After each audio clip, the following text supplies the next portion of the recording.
Shalom, salam damai sejahtera untuk Anda semua, pemirsa televisi Pemulihan Firman dimanapun Anda berada. Kembali bersama Gembala Yefta Mulyanto dari Gereja Pemulihan Firman Odula Yahwe Kopeng Salatiga.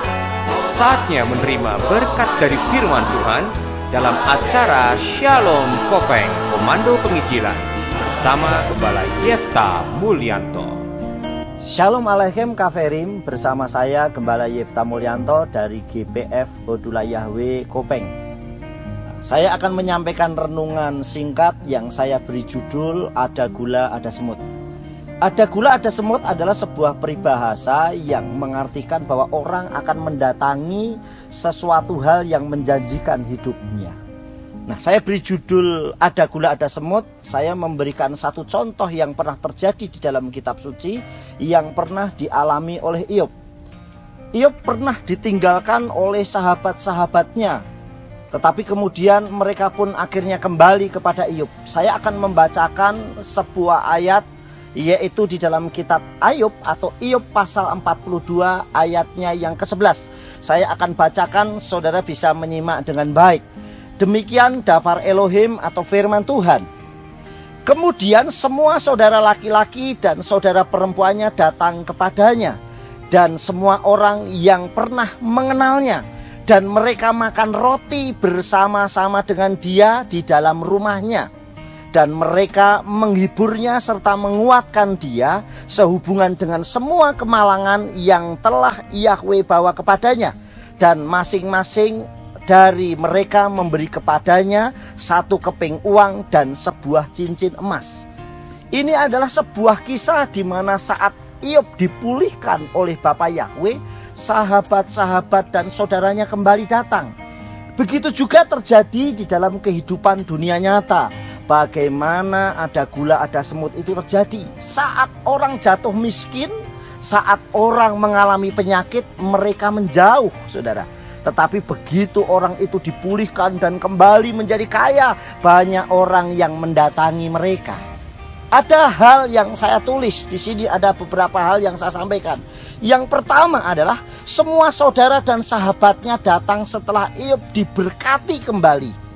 Kenapa mereka tidak datang saat Iyub terpuruk, tetapi justru saat Iyub atau Ayub itu diberkati, mereka kembali datang. Banyak orang yang merasa ditinggalkan saat jatuh miskin. Banyak orang merasa ditinggalkan saat jatuh sakit. Tetapi saat orang itu kaya, banyak orang yang mendatanginya. Termasuk banyak anak-anak Tuhan yang melakukan seperti itu. Jadi ada hal yang pertama, semua orang mendatangi Iyub saat sudah diberkati. Yang kedua, mereka bersama Iyub. Bagaimana mereka makan bersama Iyub? Coba saudara bayangkan bagaimana kalau kita mau makan sama Ayub saat sakit kusta. Tentu banyak orang yang tidak mau terima, saudara. Dan tidak mau, bisa merasa jijik atau mungkin tidak mau karena Ayub sakit kusta. Tetapi saudara-saudaranya dan sahabatnya bisa datang kepada Ayub saat sudah dipulihkan. Itulah yang terjadi, saudara, di dunia yang nyata ini. Banyak orang mendatangi saat sudah diberkati. Tapi saat orang merasa sakit dan dia merasa sakit kusta, kembali orang tidak mau mendatanginya. Kenapa tidak makan saat sakit kusta? Coba kalau itu kita kembalikan kepada diri kita. Kita mendatangi, mengunjungi orang yang lagi sakit, bahkan mungkin sakitnya parah. Yang ketiga, mereka menghibur Ayub atau Iyub dan menguatkannya. Kebanyakan orang itu dihibur saat susah. Ini orang sudah dipulihkan malah dihibur. Ini kebalik, saudara. Jadi harusnya orang yang dihibur itu orang yang susah, orang yang sakit, orang yang terpuruk, saudara. Tetapi justru Iyub dihibur itu malah saat dia sudah dipulihkan. Tapi kebanyakan orang saat sakit, saat orang terpuruk justru disalahkan. Kenapa kamu jadi bangkrut? Kenapa kamu jadi begini dan begitu, saudara? Yang keempat, mereka memberi uang dan cincin kepada Iyub. Kenapa orang membantu bukan saat terpuruk, harus dibantu dan diangkat supaya cepat pulih. Tetapi justru saat orang sudah kaya, justru baru dibantu dengan cincin dan dengan uang. Nah, ini kebalikannya. Saudara yang dikasih oleh Bapa Yahwe, proses Ayub dipulihkan ada beberapa hal. Yang pertama, semakin kita diberkati, yang pertama harus semakin banyak berdoa.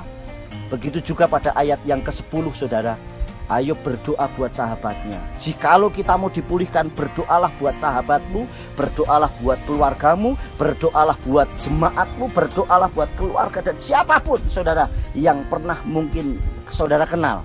Yang kedua, pengampunan. Ayub dipulihkan karena dia mengampuni sahabatnya. Begitu juga kalau kita melepaskan pengampunan, maka kesembuhan terjadi. Kalau kita melepaskan pengampunan terhadap orang yang pernah menipu kita atau juga merugikan kita, pasti diberkati semakin melimpah. Yang ketiga adalah kita akan dipulihkan oleh Tuhan kalau kita sudah melakukan doa dan pengampunan. Yang keempat, yang terakhir, diberkati secara melimpah. Bahkan Ayub dikembalikan 2 kali lipat. Artinya kalau itu kita lakukan, maka kita akan dikembalikan dengan beberapa kali lipat. Ayat 10 dikatakan, dan ketika dia berdoa bagi sahabat-sahabatnya, Yahweh memulihkan keadaan Ayub atau Ayub. Dan Yahweh juga menambahkan kepada Ayub segala yang pernah dimilikinya menjadi 2 kali lipat. Bayangkan saudara, 2 kali lipat itu bukan hal yang sedikit, melainkan yang begitu besar dan luar biasa. Pesan Daftar Elohim kali ini, lakukan seperti yang Ayub lakukan. Jadilah yang baik, jadilah yang benar, maka saudara akan dipulihkan dengan luar biasa. Saya Gembala Yefta Mulyanto dari Kopeng punya pesan buat saudara. Sekali lagi saudara yang dikasih oleh Tuhan, lakukan kebaikan yang banyak seperti Ayub.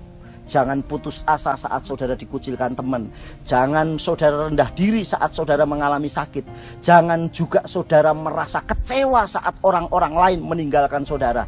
Tetapi lakukanlah, justru kembalikan berkat itu kepada orang lain. Maka berkat itu yang akan mendatangi kita.